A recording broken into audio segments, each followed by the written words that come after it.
Hello and good morning everyone. কেমন আছো তোমরা? আশা করি তোমরা সকলেই খুব ভালো আছো, আর আমরাও বেশ ভালো আছি। আমার আরও একটা নতুন ব্লগে তোমাদের সকলকে স্বাগত জানাই।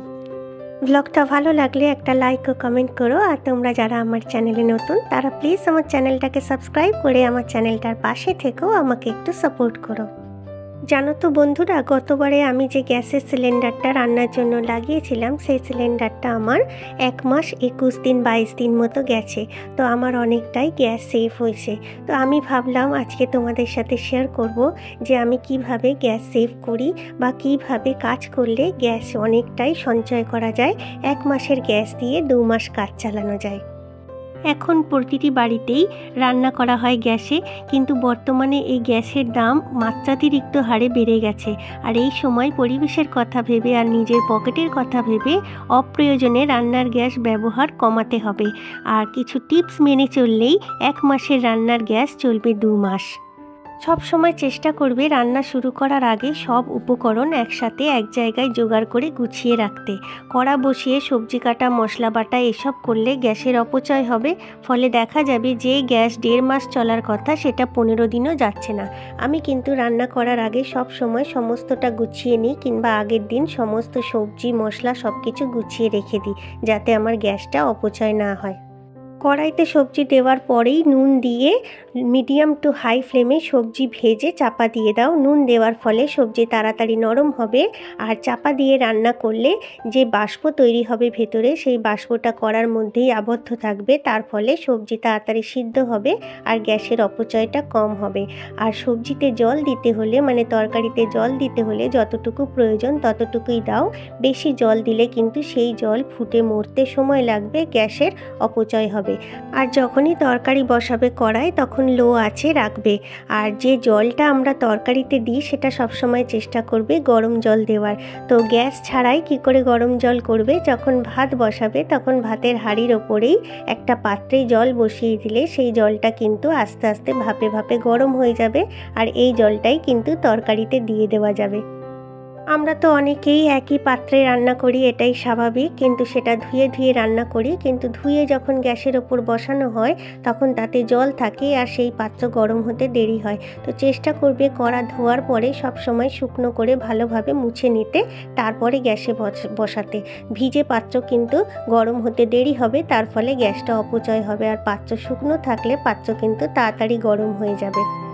আমি কিন্তু প্রতিটা তরকারি নামানোর পর কড়া একবার করে মেজে নিই, আর যখনই কড়া গ্যাসে বসাই তখন ভালোভাবে শুকনো করে মুছে নিই।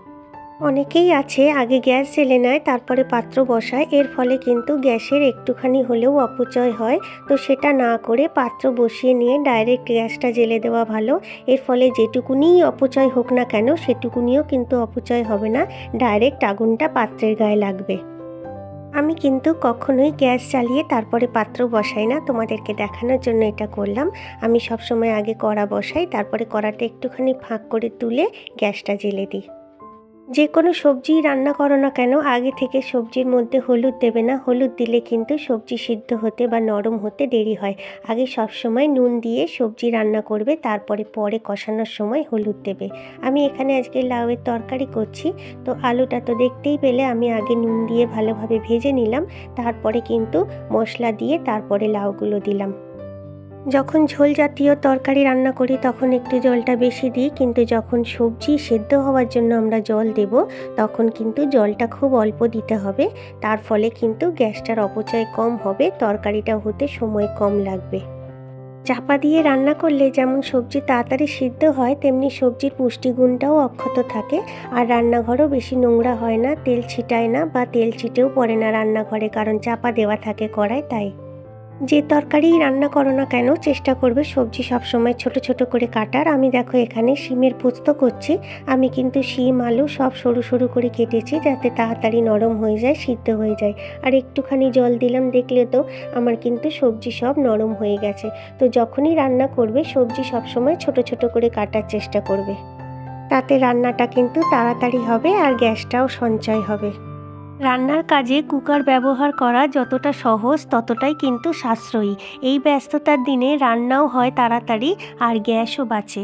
তো চেষ্টা করবে যে সমস্ত জিনিসগুলো প্রেশার কুকারে রান্না করা যায় সেগুলো প্রেশার কুকারে রান্না করার, এতে কিন্তু অনেকটা গ্যাস বাঁচবে।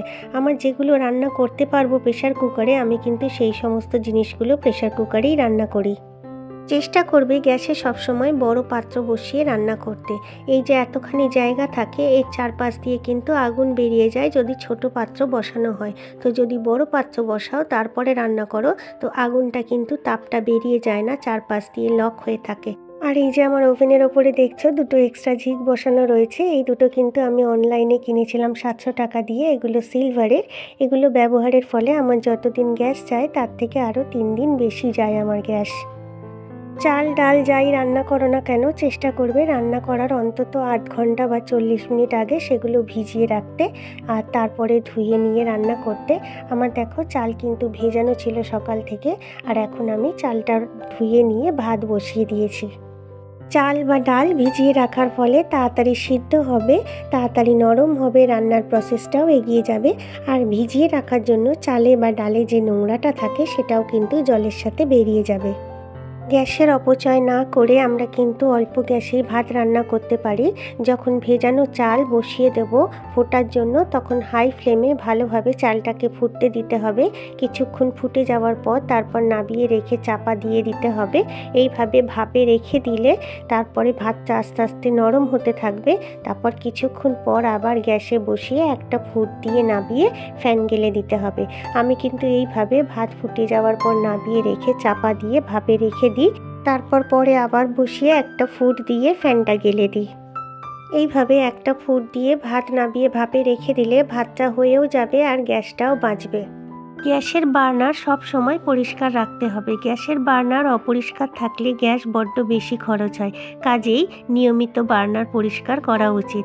বার্নার থেকে নীল রঙের আগুনের শিখা বের হলেই বুঝবে বার্নার পরিষ্কার আছে, এতে গ্যাস সমানভাবে বেরোতে পারে, ফলে গ্যাসের খরচ কম হয়।